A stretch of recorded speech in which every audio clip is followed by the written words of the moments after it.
Hey guys, how's it going? Today, we're going to be finding out who would really win, Knights, Samurai, or Vikings in front.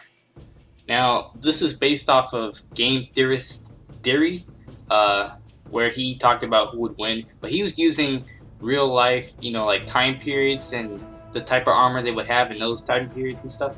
But we're not going to do it like that. We're going to see who would win, but in For Honor's world, like taking For Honor's armor and weapons and place them in the real world, so it's a fair comparison. Before I get into the topic at hand, I just want to say this is a big disclaimer. I'm not a historian. I'm no expert on weapons, armor, any of that. I'm just using common sense just by looking at the armor the heroes are wearing in the game and seeing what will work and what would not work. And just a little bit of knowledge here and there I gathered of watching YouTube videos or reading books on, Knights and Vikings. Not really so much Samurai, but I know a little bit about Samurai, but not much. If I make mistakes or don't know the terminology of a certain armor or weapon, I'm sorry. I don't know about it. I'm just using common sense of what I see in the game and what I know picked up here and there. But anyway, with that being said, hope you guys enjoy the rest of the video. So let's start off by looking at the three vanguards: the Warden, Raider, and Kensei. Okay, first off, you can clearly see with the Warden that he's armored from head to toe. And as you can see, the Knight is wearing chainmail armor, which is flexible like a shirt almost. You can move pretty easily in it. It's like little rods kind of linked together, and so it's good against slashes, but not as good as against stabs. It really depends on what type of chainmail armor you have on, if it's good quality or bad. So yeah, the Warden is very well, I would say, protected. Has even a gambeson on, which is a type of armor, light armor, think of it as like a sweater, but like really padded, so like it's even extra protection, even with the chainmail on top of that and the plating. So the Warden is like almost like a tank. Okay, up next is the Raider.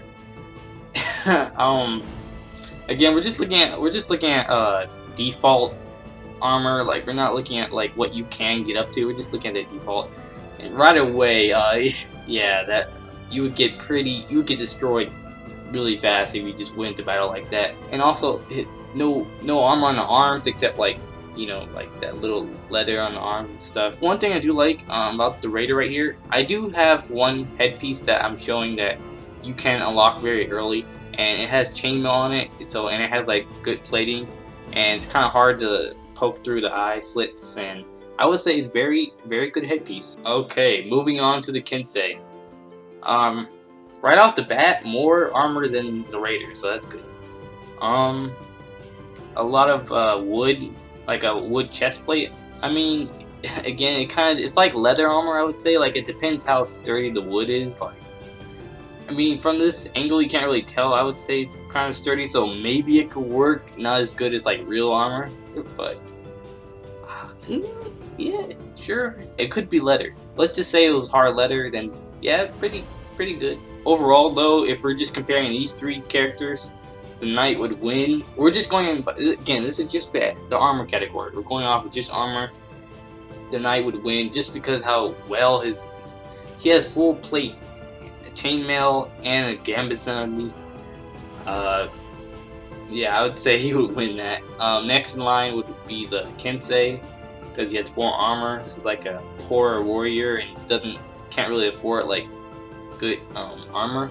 That's just what we see here. Maybe it just means he's battle damage, but if I had to wear that, I wouldn't really trust it. The Raider, yeah, that's just out of the question. We would die instantly. But I would say Kensei would have a shot. But yeah, overall, if we're just going off of these three characters, the Warden will win. Alright, the Conqueror. This one's kind of tricky, but like, he's wearing leather, like on his chest plate, but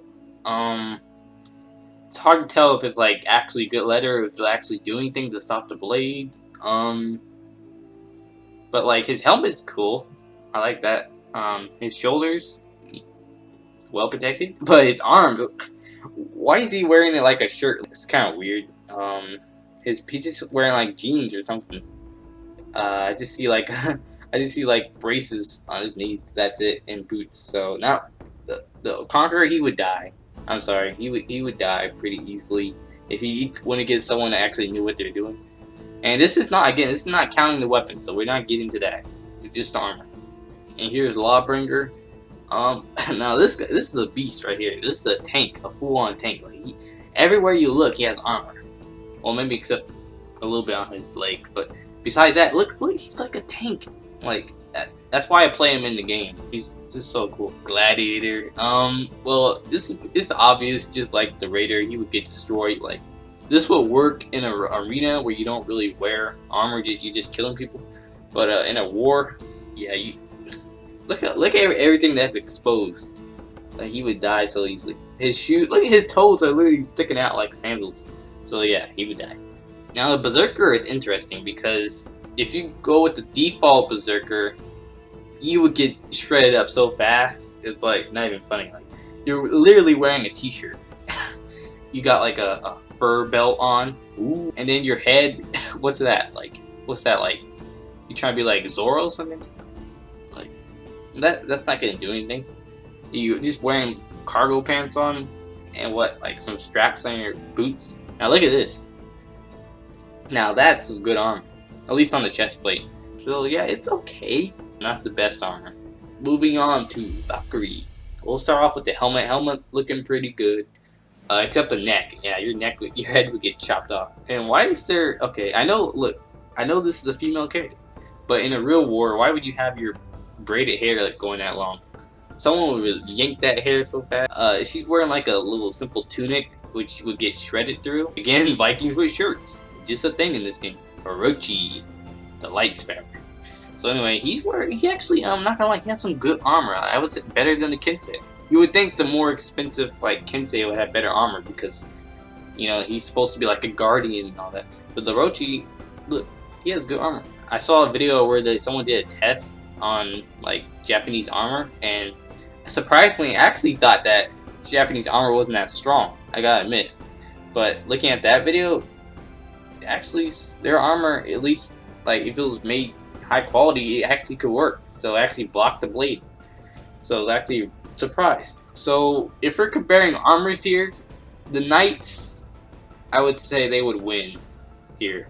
Because just going off of how many characters have actual plate armor and how many other characters in the game don't, they would win. Because if we see here, more Knights have plate and chainmail armor and like gambeson sometimes. More often than not, the Knights have better armor. There's a few exceptions. It's kind of tricky to say who would come in second because like the Vikings, even though most of the characters have leather on, they're missing crucial parts like the arms and stuff. Most opponents will attack like the wrist area, because that's like easy.